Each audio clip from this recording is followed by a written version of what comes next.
C'est le père Denis Ledegard, assomptionniste, aumônier d'hôpital, qui prononce l'homélie. Libère-toi de toute règle et fais ce que tu veux, du moment que tu es sincère. Frères et sœurs, amis téléspectateurs, ce discours est très répandu aujourd'hui et parfois on ose prétendre que Jésus serait d'accord avec cela. Après tout, n'a-t-il pas parlé d'amour plutôt que de loi ? Mais alors une question simple surgit. Si tout est permis, pourquoi avons-nous autant de difficultés à aimer ? Dans l'évangile que nous venons d'entendre, Jésus répète avec insistance « Vous avez appris qu'il a été dit que, moi j'affirme ». En fait, il ne supprime pas la loi, il ne la contourne pas, il la déplace au plus profond de l'homme, dans son cœur, dans sa parole et dans les gestes les plus ordinaires de la vie. Il faut le dire clairement, Jésus n'est pas un surveillant tatillon assis derrière son bureau, édictant des règles de bonne conduite, prêt à sanctionner toute faute. La loi de l'Évangile n'est pas faite pour écraser, mais pour faire vivre l'homme. Un leitmotiv d'ailleurs chez Jésus, la loi est au service de l'homme et de son bonheur, et non l'inverse. Jésus vient de nous dire « tu ne tueras pas ». Oh, nous pourrions répondre tranquillement, mais j'ai tué personne. Mais Jésus va plus loin. La violence apparaît bien avant les coups. Elle commence dans la colère qui s'installe, dans le mépris, dans le soupçon, dans le refus de l'autre. Les propos racistes ne sont pas des opinions, ce sont des délits et des poisons. Ils abîment ceux qui les reçoivent en pleine figure et ils détruisent aussi ceux qui les prononcent. Toute parole qui rabaisse, qui exclut, qui nie la dignité de l'être humain est déjà une blessure faite à la vie. D'ailleurs, le pape François nous rappelle avec force, on ne doit pas louer Dieu avec la même langue qui insulte son frère. La médisance, les ragots, les accusations sans preuve peuvent tuer la renommée d'une personne. Certes, on ne verse pas le sang, mais on assassine une réputation. On n'ôte pas la vie, mais on abîme une existence.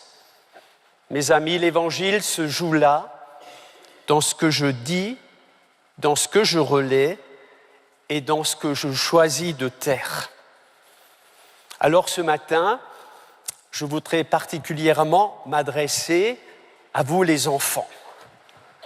Regardez un peu vos mains. Aucun n'a les mêmes mains que l'autre. Et vous savez que je peux faire de belles choses avec les mains, mais je peux aussi détruire. Alors qu'est-ce que je peux faire de bien ? Je peux construire, je peux faire un joli dessin, je peux aider papa, maman, mais en même temps, je peux casser quelque chose qui appartient à l'autre. Avec mes mains, je peux écrire un mot gentil, comme je peux, dans la cour de récréation, me bagarrer. Avec mes mains, je peux faire quoi encore ? Je peux bien sûr prêter mes objets. Vous avez tous des jeux où je peux... Ah non, ça c'est à moi. Et mes mains se ferment sur moi-même. Alors apprenez une chose, les enfants, Jésus regarde nos mains. Et avec nos mains, il nous apprend à aimer. Et comment on exprime avec nos mains qu'on aime l'assemblée ici présente ? On fait un gros cœur comme ça. Et on leur dit, on vous aime. Mais mes amis, ce même exercice des mains, on pourrait aussi l'appliquer à nos langues. Ma main, ma langue, qui tout à l'heure va recevoir le corps du Christ, Que font-elles le reste de la semaine? Et vous, habitants de la région de Bouzy, vous qui aimez la terre, vous qui travaillez avec elle, vous savez ce que signifie prendre soin de ce qui nous nourrit. Vous savez qu'une terre qu'on aime, elle porte du fruit, que l'attention manifestée à vos champs, à vos cultures, à vos bêtes exige patience, constance et soin.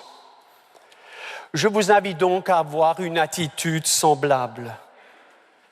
La loi de Jésus nous convie à vivre en harmonie avec nos frères, comme vous vivez en harmonie avec vos terres.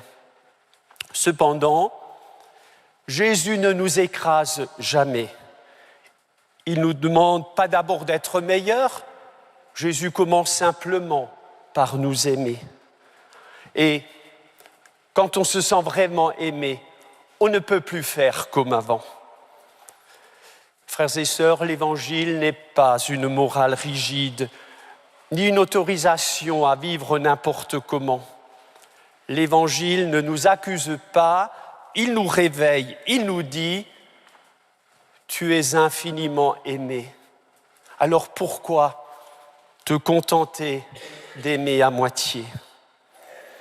Amis présents et chers téléspectateurs, aujourd'hui, on peut repartir avec une question simple.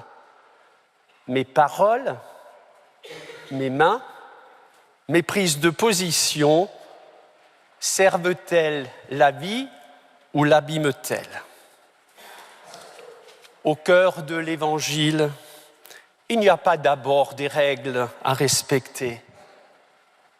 Il y a une loi à mettre en pratique, la loi de l'amour. Amen.